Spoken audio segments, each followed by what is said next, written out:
You're listening to PetLifeRadio.com.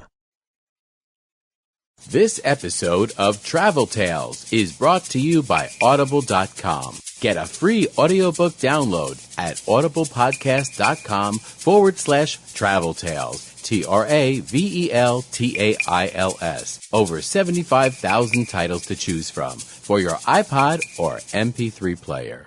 You're planning a vacation, an escape from the day-to-day routine of everyday life. You're looking forward to getting pampered in some sun-bathed tropical island getaway, surrounded by cool, balmy breezes with the soothing, relaxing sounds of calypso music playing distantly in the warm island air. Doesn't it sound wonderful? Well, don't leave your pets at home. They want to go too.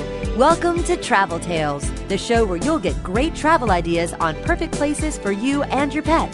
From Paris to paradise, south of the border to the South Seas, Travel Tales will give you cool tips on fun vacation destinations to travel with your pet, pet-friendly hotels, and advice on how to travel safely and happily with your furry best friends. So get ready to pack the bags and the bones with your Travel Tales hosts, Susan Sims and Nicholas Vezlowski. Hey everybody, this is Susan Sims. And I am Nicholas Vezlowski. We are your hosts for Travel Tales on Pet Life Radio.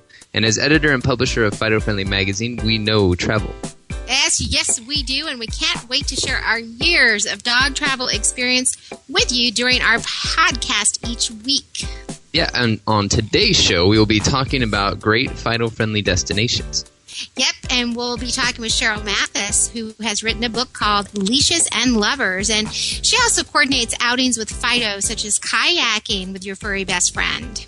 You know, I've kayaked with Tasha. Have you done that with Junior yet? Not! I mean, that was really... very emphatic, negative answer. That was great. I'm really excited about it because, you know, being a lab, he's naturally drawn to water. We have a pond out in front of our house, and so he's jumped in and out of that, and he swims like a fish, and, you know, we're by the river, so he's been in and out of that. But as far as getting him to sit still in a boat, a kayak no less, I'm not sure how that's going to work. Well, he's a bigger one. I know Tasha was a difficult one. She's, you know, small but mighty. You remember when we did the Boise River? In fact, I think the picture of us in the kayak is the one that's on the radio show here. But she was more happy just going in and out. Not staying in, not out, just going in and out. That was her whole entire game. The funny thing with her is she wanted to be with the other person. And as soon as she jumped out and you would haul her into your kayak, then she wanted to be back with the other person. Yeah, and it was almost, you know, the only way that I could keep her in the boat, in my boat, was when I separated from you guys, when I was probably like, 20 yards ahead. Then she was content being in the lead boat. She was like, kept looking back, like, okay, they're keeping up. It's that whole line in the front thing, whatever that's about. The number one, she must, I don't know. She picked it up from somewhere.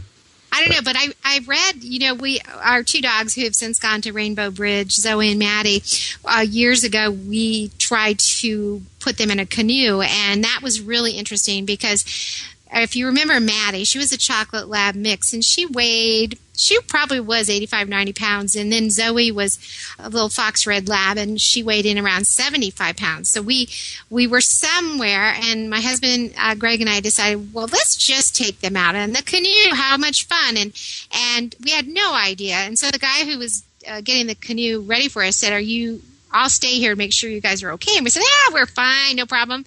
And so he just stood on the shore watching us. And as we took off, it started off really great. But as we took off, Maddie would stand up and she would look from side to side. And every time she'd look to one side, the canoe would tilt. Oh, no.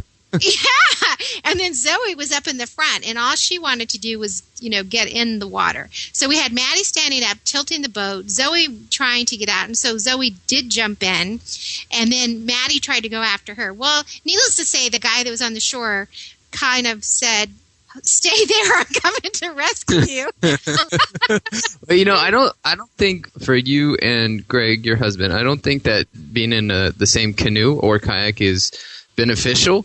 Because, well, let me just tell you, folks, I witnessed a complete paddling in circles for about 20 minutes in a canoe where these two cannot figure out how to go forward. So it was like suffering because I was in my kayak thinking, gosh, you guys, I want to help, but this is so entertaining to watch you guys go in circles. I'm just going to stand by. So I didn't do anything. I mean, I think I just enjoyed it. Well, they call canoes the divorce boat. Well, I know because you have to coordinate. Yeah, well, it's not just us. It's well known that a canoe is known as the divorce boat. And I remember what happened is you actually came and trade places with one of us. And as soon as you got in the canoe, there was a big calming influence. So whoever you were with, whichever one of us was your partner in there, we had no problem at all. Yeah, I think it's that whole communication thing. Once you get it together and say like, okay, this is how we're going to go forward. It's the same with anything in life. And I was thinking about this today. I was thinking about the ways that our dogs inspire us. And I think how Carol does the question of the day on our Facebook, saying like, okay, what is your Fido doing or something like that. I was thinking of having her do this question and how has your dog inspired you today? And the reason I was thinking about this is because Tasha has this amazing ability. I swear she knows the secret. And, well, actually, Susan, if you could explain what that is. The secret? Yeah, for people that may not know exactly what that's all about. Oh, the secret. Oh, everybody knows about the secret. And so you manifest what you think about, that kind of thing?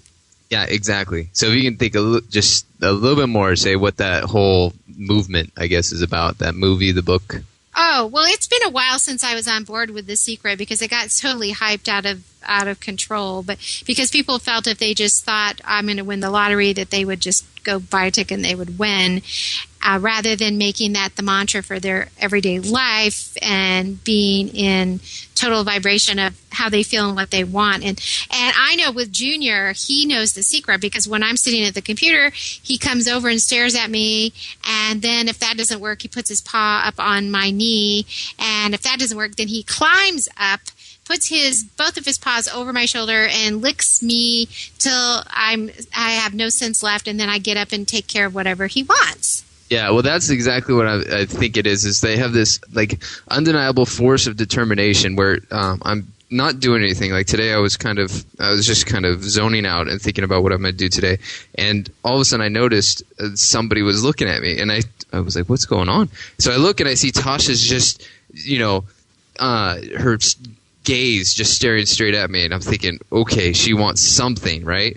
And then I move closer to the kitchen, and she's like getting all excited. I move away, and it's like, no, colder, and then she just stays still. And then I go back to the kitchen. She's all excited, and then once I give her what she needs, she's fine. So it's almost like being able to focus on something is their just amazing ability that kind of inspires and says like, oh, okay, I'm going to focus on my day. I'm going to say exactly what I want to do. So that was one of the things I thought about today, about how dogs can inspire us in so many different ways. And today mine is focus, which maybe we should get back to focusing on the show. So, yeah, we're going to have a really fun show. Of course, we're going to talk about our Fido-friendly destination, and I know you have a fun one that you just went to, and we're going to have Sheryl Matthys on, who did a fabulous book called Leashes and Lovers, and how our dog influenced everything we do. Yeah, perfect. So we'll take a quick break. And when we come back, we will talk about a great Fido-friendly property located here in Seattle. So sit and stay. We'll be right back with more Travel Tales on Pet Life Radio. Attention passengers, please fasten your seatbelts, put your seat backs and sleeping pets in their full upright position, and prepare for takeoff. Travel Tales will be zooming back with more great travel tips right after this. Hey boy, how you doing? What am I doing? I'm creating your own life book. It's a website that's just for you. Remember that picture I took of you pulling off Lisa's bathing suit? Yeah, I know, me too. I'm putting that awesome picture on your life book page. We'll see what comments we get. And that great video we took of you standing on the table with your head inside the turkey? That's definitely going on there. No, it's easy. It only took me 2 minutes to set up your page. I chose a great theme, and I can connect with millions of other pet parents. I can also create a memorial life book. No, not for Grandma, but we can make one for Fluffy, remember her? And we can even put links to our favorite pet charity, and friends can make donations. People can create their own life book for their pets by going to petliferadio.livingyearspets.com, or they can sign up on the Pet Life Radio homepage. Where's Lisa? She's outside by the pool. Hey, come back here! Create your own life book for your pet. PetLifeRadio.LivingYearsPets.com. From Paris, New York, and around the globe, get ready for the hip, the trendy, the uber cool where pets rule.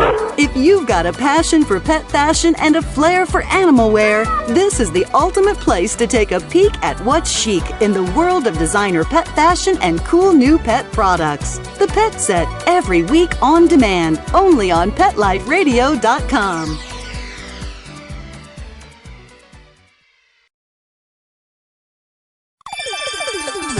Let's Talk Pets on PetLifeRadio.com. Attention passengers, we are now approaching our final destination. The weather is sunny and warm. Ocean temperature is a balmy 80 degrees for those of you wishing to doggy paddle. Please exit to the front and see our activities directors, Susan and Nicholas, on your way out. Have a pleasant stay. Welcome back to Pet Life Radio. This is Nicholas Vezlowski along with Susan Sims, your host for Travel Tales. Before the break, we were talking about getting outside and doing things with Fido. Yeah, and you really have a great location. You live just outside of Seattle, so I suspect you have a lot of outdoor adventure waiting just outside your doorstep. It's amazing. I mean, I've talked with people that have been in Washington for, 20 years or more, and they still say that there's so much more to discover. You could go off one of these major highways, not too far and find a hiking trail that will just lead you through lush vegetation that, and beautiful vistas that overlook water or just more trees maybe. So it's really nice. There's a lot of camping. There's a lot of water activity. There's things that just kind of keep you constantly inspired to do a little bit more and connect with nature. So it's beautiful up here. Yeah, you're pretty lucky, and even though it rains a lot, I guess you and Tasha still get outside unless it's pouring. Yeah, well, even that, because she's such a lab, I figure what's the difference? She loves to swim, so as long as you got a good raincoat, then I think you're fine. She's such a lab. She's such a lab. Yes, I'm stereotyping as opposed to a dog. She's such a lab. Well, labs have that, distinct pleasure of having that affinity for water. Most of them, anyway. So. Yeah, I haven't really met a lab that hasn't been drawn to water, and I'm really excited. This time of year right now is spring has sprung and summer is going to be around the corner. We've had weird weather here, so we do a lot of rainy day stuff at our house. Yeah. Well, as far as the labs being taken to water, except for your Maddie, I think she did the Frankenstein when she first got into the water. We actually had to teach her how to swim. Now that you reminded me, we had a pool at the time, and our other lab, Zoe's just swimming around, and Maddie would run around the pool and was freaking out, barking at her like help! She's drowning! You must come save her! And then Greg, my husband, when we would finally get Maddie in the water, she would stand on her back legs in the shallow water. She would just stand up with her paws out in front, just looking around. She looked like a bear. It was really funny. And then Greg had to lift her butt. He'd have to hold her, and then she would do the most hideous doggy paddle that you've ever seen. Yeah, it wasn't really a doggy paddle. It was more like a doggy stomp. Yeah, but she finally took to it. She figured it out. But you would never have convinced me that you would have to teach any dog, let alone a lab, how to swim. No. You think it's automatically innate. Yeah. So what'd you do over the weekend with Tasha? Well, I'm so glad you asked. Tasha and I went to, I was kind of surprised. It was right by the Seattle airport in SeaTac. And you think, okay, what's by the Seattle airport? What's by this industrial area that's full of buildings and concrete? But there's this little hidden oasis that is called the Cedarbrook Lodge, and it was originally designed as a corporate retreat center for Washington Mutual. Well, that went out of business, and Chase took over, and they had this retreat that Chase is in the East Coast, so they couldn't really use it at all. So they ended up selling the property. So anyways, it's still got that. They have like seminar rooms, really nicely designed landscape, surrounded by natural preserves. So you're tucked away and hidden from what you would think is right in the middle of the city. And they're really starting to go out of the way for people traveling with their dogs. I mean, Tasha dined al fresco with ribs, peas, potatoes and Voss water, while she listened to the tranquil waterfall in the background and grass, and maitre d' pouring water for her. So it was a really nice weekend, and just having the ability to see what people can really do with a property if they put a lot of attention into it. The location is very important. Everybody likes to go to a destination, but if you can just have a little bit of a breather from being in the city, this was probably the model property for that. And what was it called again? The Cedarbrook Lodge. Cedarbrook Lodge. I looked online when you told me you were going to be, going out there over the weekend, and it really is beautiful. I mean, they have like zen-like gardens and a little waterfall going on. It's really quite surprising. Yeah, and the only thing that they need to add to it is spa, Cedarbrook Lodge and spa. And then we'll be in business. Then I'll review again. I'll say, okay, I'm coming back. Yeah, so they should have the spa for you and for your dog. I agree. Like the one that we did when I went into Colorado, Telluride, that one was fun. Okay, so here's the ultimate trip for anybody that's traveling with their dog. There was a hotel in Telluride called the Peaks Resort. It has changed hands so many times, I don't even know what the name is, but I know the location. It's right there, right in the middle of Telluride. And there was a 5-diamond resort, and it was a ski in, ski out. And one morning, I went downstairs. I left Tasha in her crate in her room, and I went out and skied with the instructor. Well, somebody from the hotel spa staff took Tasha out on a 2 to 3 hour hike while I was out skiing. Brought her back to the doggy spa portion of their world-renowned Golden Door Spa, gave her a pedicure or podicure, groomed her, put her back in my room, and fed her. And by the time I got back from my ski trip out in the day, she could barely get out of the crate. She was so exhausted from having the time of her life. I mean, I couldn't. And then we just sat back and drank wine. Well, I drank wine. She watched the sunset in Telluride. I mean, that's living it right there. Wow. Yeah, I remember that. We wrote about that in the Fido Friendly magazine. They had some great pictures, and Telluride's such an awesome place anyway because they have those gondolas that have designated pet gondolas. So the town there's actually 2 towns. They've got the regular town, and you get the gondola. It takes you up to I think it's called Mountain. I can't remember, but it's different. It's still part of Telluride, but you can wait for your designated pet gondola comes around. There's a sticker on there. They have a cat and a dog. So it's like every 3rd or 5th gondola has a designated car for you and your dog, and you just get on and take it up to the top. It's amazing. Yeah, it's the funniest thing when you actually see your dog for the first time getting in a gondola. You're just like, okay, how's it going to go? It's they do that cowering, like, I think I'm going to go forward, but I'm not really sure what you're getting me into. And then they get into the gondola, and then they enjoy the view. I think as long as you keep your cool and feel like you're safe, the dogs follow that lead. So. Yeah. Well, we have so much fun with our pets, and I know our next guest coming up, Sheryl Matthys, is going to talk to us about how important they are to our dating and relationship realm. So we're going to take a quick break, and when we come back, we'll be talking with Sheryl Matthys, author of Leashes and Lovers. So sit and stay. We'll be right back with more Travel Tales on Pet Life Radio. Attention passengers, please fasten your seatbelts, put your seat backs and sleeping pets in their full upright position, and prepare for takeoff. Travel Tales will be zooming back with more great travel tips right after this. Hey, love to read, but just never seem to have enough time to sit in one place long enough? For all of us on-the-go people, Audible has the answer. Best-selling audiobooks for your iPod or MP3 player. For Pet Life Radio listeners, Audible is offering a free audiobook download with a free 14-day trial to give you a chance to check out their service. Choose from hundreds of today's bestsellers, including awesome pet books, such as Bad Dogs Have More Fun by Marley and Me author John Grogan, Love That Cat by Ingrid Newkirk, It's Okay to Miss the Bed on the First Jump, and Other Life Lessons I Learned from Dogs by Seinfeld's John O'Hurley, and many, many more. To download your free audiobook today, go to audiblepodcast.com/Travel Tales. TravelTales. Again, that's audiblepodcast.com/Travel Tales for your free audiobook.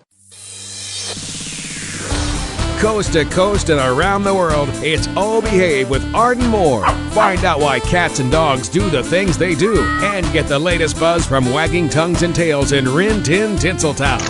From famous pet experts and best-selling authors to television and movie stars, you'll get great tail-wagging pet tips and have a fur-flying fun time. All Behave with America's pet edutainer, Arden Moore. Every week on demand. This is the place for a special paparazzi treat. Only on PetLifeRadio.com. Let's talk pets. Let's talk pets On Pet Life Radio. Pet Life Radio. PetLifeRadio.com. Attention passengers, we are now approaching our final destination. The weather is sunny and warm. Ocean temperature is a balmy 80 degrees for those of you wishing to doggy paddle. Please exit to the front and see our activities directors, Susan and Nicholas, on your way out. Have a pleasant stay. Welcome back to Pet Life Radio. This is Nicholas Vezlowski along with Susan Sims, your host for Travel Tales. On the line is Sheryl Matthys, a contributor to Fido Friendly Magazine and author of Leashes and Lovers. Hey, Sheryl, welcome to the show. Well, hi, Nicholas. Hi, Susan. Hi. Hey, for those listeners that are not familiar with your book, Leashes and Lovers, tell us what it is about and why did you write the book? Oh, yeah, I'm so excited about it because Leashes and Lovers was an online social community. It still is, and we do events. But it also, because of that, it turned into a book. And so Leashes and Lovers is really all about how to unleash the secrets to a better life and how a dog's view can teach you to attract the life you want and improve your relationships. And, you know, whether that's with a special someone, a spouse, or your friends and your family. And I wrote the book because of all the amazing and touching stories of dog lovers, as well as those from celebrities like Cesar Millan and Richard Belzer and Howard Stern and Rachel Ray. So some of the points I touch on in the book are how to explore what's missing from your life and how to make it whole, make the best of a breakup and decide who gets the dog, and also handle jealousy and your emotions. So a lot of that's all covered in the book, as well as taking you through your life stages, from everything from dating to being a couple and handling how to become one happy pack when you're merging those dog houses, to even how your dogs impact your friendships and your extended family.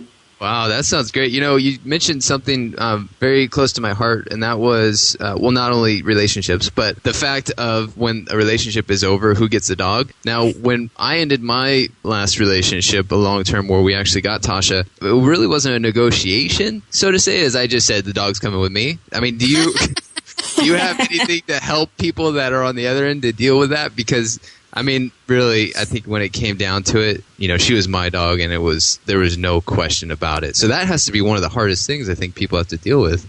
It is, and luckily in your case, it seemed pretty clear-cut. You know, it's probably understood between the two of you that it really was more your dog. So that probably made it easier for you. But it can be a really sticky situation, and there are no national guidelines. It really depends from state to state how that's handled. And unfortunately, still these days in so many states, dogs and cats, for that matter, are considered property. So they're divvied up just as if you would a couch or a chair. So what I recommend, especially I cover an entire chapter on this in the book, is that if you can make basically like a prenup on your pup, to spell it out in advance, so hopefully the emotions don't get the best of you should something like that happen. And some of the suggestions I mentioned too in the book are, you know, if you're going to do visitation, that maybe you give it a trial run and make sure it really does work for both of you, because that can become awkward as time goes on. I have a question, because now that the book is out, are you finding that people are turning to you for this type of advice more so than before? Oh, definitely. I mean, people would ask me a lot of questions in general at the events of Leashes and Lovers, and maybe how to train their dog or stop it peeing in a corner, but it always did have to do more with why is my dog running behind the couch? Yeah, making marks. But now especially, and all the while, I've really been asking them more relationship questions, though. So yeah, especially with the book, it really helps now. I think give people a clear picture that, you know, these things really do come up. If you're dating, are you going to introduce your pet right away to who you may date, or are you going to wait until the third date? And then just also, even when you do merge together as a couple, that you are on the same page in terms of how you are going to discipline your dog and exercise your dog, all those kind of things. Yeah, that's really interesting. Let's get to that really one fun question. When I was looking through this, I could not believe that this is actually possible, but it is called the 7-second rule.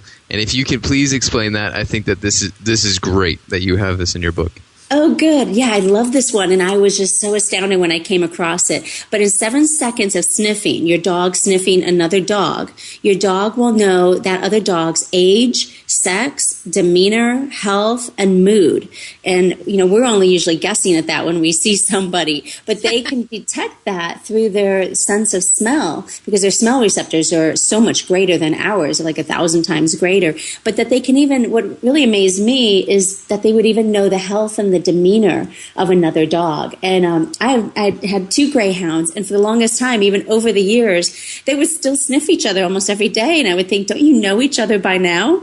But once I learned all that, things change every day, how they're feeling, their demeanor and their mood. And now, does that translate into actually meeting a potential partner when you bring your dog to that first encounter with somebody you're going to start dating? Well, in the hundreds of dog lovers that I did interview, and especially women will say they put a lot of faith in their dog in terms of whether there will be a second date. So they really do let Fido a lot of times determine and take that test factor to the person that may join in the pack. It's too bad that we don't know how to do that. I think that would save everybody a lot of trouble. Wouldn't it, though? Yeah. Yeah. Exactly. Like I said, we're just usually guessing and assuming, and lots of times we're wrong. Mm-hmm. Yeah, I can count on my hands. Well, of course, I've been blissfully married for 26 years, so all those relationships that went wrong are just a distant memory. So, but I still sniff my husband every morning. He still smells pretty good. Oh, that's good. Yeah, way to keeping it fresh, huh? Should you be saying this in front of your son? I don't know. Yeah. No, was he's that a little strange? It was very healthy growing up. All that affection, it kind of rubbed off. So it's like, it is. It's a good thing. See, it's wonderful that we love to show affection to our dogs, and our dogs are comfortable with gaining that from us. And then especially, our dogs want us to have loving relationships with humans in our life too. So it is. It's a very wonderful environment when you can feel affectionate in front of each other and feel good about that. Well, I bet you that, actually this makes a lot of sense. If you're, let's say, interviewing and you bring your dog, how affectionate that person is towards your dog will give you an indicator of how affectionate they might be in the relationship towards you or, anything. Completely. Yes, completely. And I think it's a real interesting gauge, and people really do look at that. How you treat your dog in front of other people is going to be the first factor that they'll pick up on as to how you may treat them. So, right, if you're lovey-dovey or you're kissing your dog or you're speaking to your dog nicely and gently, and there's nothing more uncomfortable when we see someone maybe yelling at their dog or yanking on its leash. And so you do wonder if that may translate into how they may treat you. Well, do you ever find it that sometimes people have their dogs as too much of a focus instead of really kind of getting, it's connecting with the dog, but let's connect with people? Do dogs kind of run over too much of their focus? They certainly could. And, there becomes a line in the sand that I think you need to draw. And I touch on a lot of that in the book of certainly that we be loving and affectionate with our dogs, but where we do, maybe where we may cross that line, and depending what stage we are in our life, if we're looking for a date, then we may want to be honest that we are dog lovers right from the start and on that first date, but not spend more time gushing about our dog and going on and on about this. Ensure that we involve the person too and asking things about them. But also, though, along with that, our dogs really can be the perfect icebreakers and a natural way to start a conversation and ease us into other things. And something I know refreshing in a lot of the events with Leashes and Lovers is people will say that they'll spend the entire time talking with one another about what they like to do with their dog, or if they did have a dog, what they would do, and never really get around to what they do for a living. And they said actually on those initial dates or meets that it was really refreshing to not go down the whole work path and, are we good enough for one another, but really kind of getting to know the true sense of someone based on just what they like to do for fun and what they'd like to do with a dog. I know you had mentioned these different the different meetups that you have with your groups, and Leashes and Lovers. I know from the website leashesandlovers.com, you have a lot of summer fun lined up. Oh, we do. I'm really excited about this summer. We always do the cocktail parties, but along with warmer weather, we're able to do things like kayaking. So we have a few of those coming up. And we also have hikes, which we call Hike and Hound. And we've had even this spring, and we'll do them again in the fall, what we call Dog, Beach, and Vine. And we go into the Hamptons and we do wine tours. Woo, fun. Yeah. So there's lots of different things from, getting out on the water, getting in the water, or just sitting back and having a sip of wine. Now, can you explain how people can actually have a cocktail party with dogs? And are they on the leash? Are they actually on leash talking with lovers? Or are they just kind of wandering around aimlessly mingling amongst other dogs? Well, both. Actually, in most of our events, the dogs are off leash. And we'll have these in cocktail settings, cocktail lounges.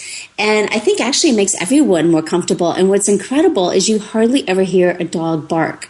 It's as if they're so quiet and they know that they're out for a night that's, not always, it was something a little out of the ordinary that they get to share with their best friend and making new friends themselves. So, we've certainly had a lot of people connect their dogs to one another, make new friends, some dog play dates, or maybe even find a date for themselves. But it's really pretty much open to any dog lover who would like to attend. And for those who can't be right in the area that we have some of these, I also have online where people can make a profile of themselves and their dog, but you don't have to have a dog to do it. But we're calling it the Leashes and Lovers Club. So people can make the profile, connect with one another that way, whether it's for the same breed or a dog play date. Virtually, or it could be even, just for more friends or a date. Yeah, that sounds great. That sounds like a great opportunity, especially to just take advantage of all the things that your dog can to move you into next, I think. So that's great. You have it set up. Yeah. So Sheryl, where can we get your book, Leashes and Lovers? You can find everything right on the leashesandlovers.com website. And then the book itself, too, is in the menu there. It says get the book, or you'll see events or how to make a profile. But in the book itself, too, is at leashesandlovers.com/the book. And I even did a little video trailer so you get an idea of what the book is about and who's in it. And a lot of the quotes from the videos that you see are right in the book themselves. Well, that sounds so much fun. You actually have a good time. I think Nicholas and I are due for another trip to New York just so that we can hang out with you. There you go. That would be great. Oh, I would love that anytime. Awesome, Sheryl. Well, thank you so much. This has been great. And for more information about social meetups or where to buy the book, Leashes and Lovers, that website, once again, to log on to is leashesandlovers.com. So that's it for Travel Tales. And for more information on today's show or just about traveling with Fido, you can pick up a copy of Fido Friendly Magazine at Borders, Barnes & Nobles, Hastings, or simply go online to fidofriendly.com and subscribe today. You can check out our blog at blog.fidofriendly.com. And until next time, travel safe and leave no dog behind. This is Nicholas Vezlowski and Susan Sims for Travel Tales on Pet Life Radio.